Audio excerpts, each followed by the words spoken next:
All right, let's jump right in. For the longest time, we all thought the most important thing a business could have was a killer product, right? Or maybe a super efficient supply chain. But in the world we live in now, all of that has been turned on its head. The single most valuable, and honestly the scarcest resource out there today, it's the customer.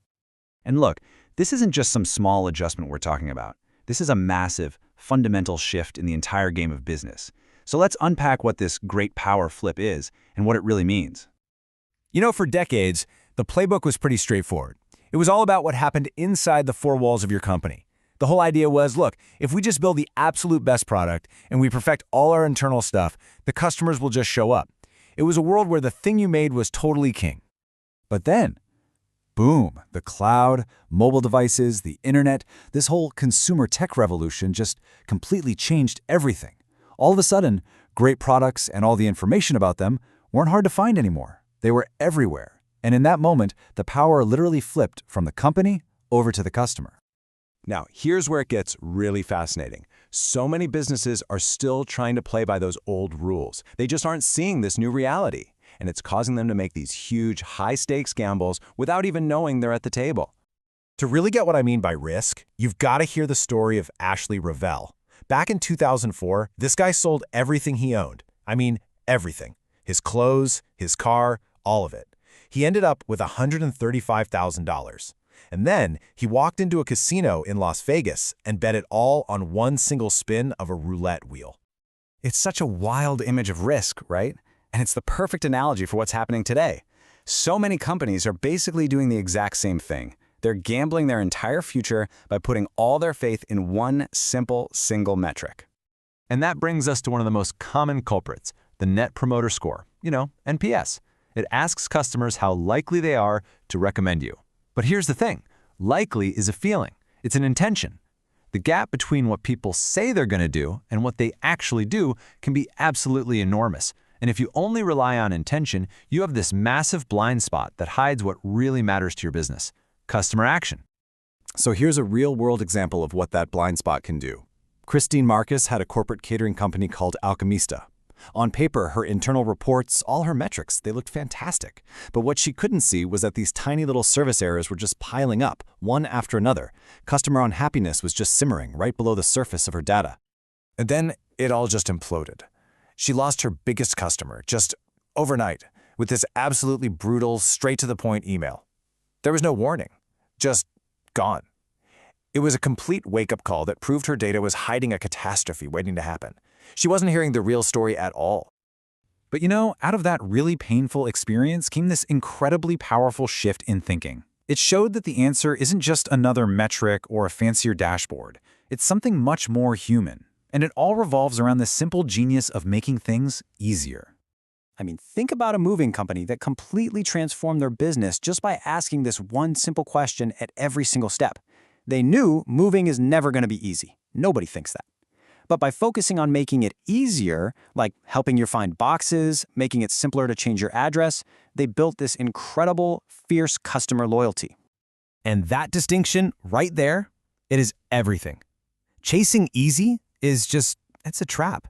It's usually an impossible goal. But easier? Well, that's a journey. It's a constant process of asking, how can we remove just one little piece of friction? Or how can we cut out a few clicks? Or how do we get rid of that one annoying thing that makes customers have to call us back? So what does this easier mindset actually look like when you put it into practice?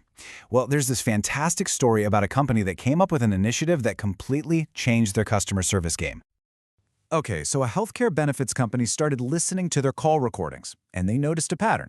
Their agents were constantly giving customers homework. Stuff like, okay, so now you need to call this other department, or you have to go track down this form. So they figured out the top 3 homework assignments they were giving out, and then they did something brilliant. They empowered their agents to do those tasks for the customer, right then and there on the call. And the results were just incredible. Not only were customers way happier, but employee morale went through the roof. But what happens when the data you're getting isn't so positive? Trying to implement this kind of thinking often crashes into this huge internal wall, executive ego. I mean, take the story of an analyst named Tara. She presented crystal clear data showing that customers were not happy with a big new product. But instead of listening, the executives attacked her and her data because their egos were wrapped up in that product's success.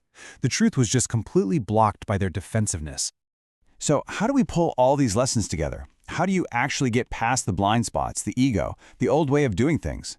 Well, it all boils down to a really simple, actionable playbook that you can remember with the acronym LISTEN.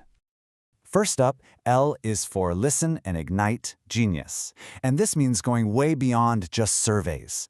The real sparks of genius, those game-changing ideas that make life easier for your customers, they're buried in everyday support calls, in sales chats, and in social media comments. You just have to be really listening for them.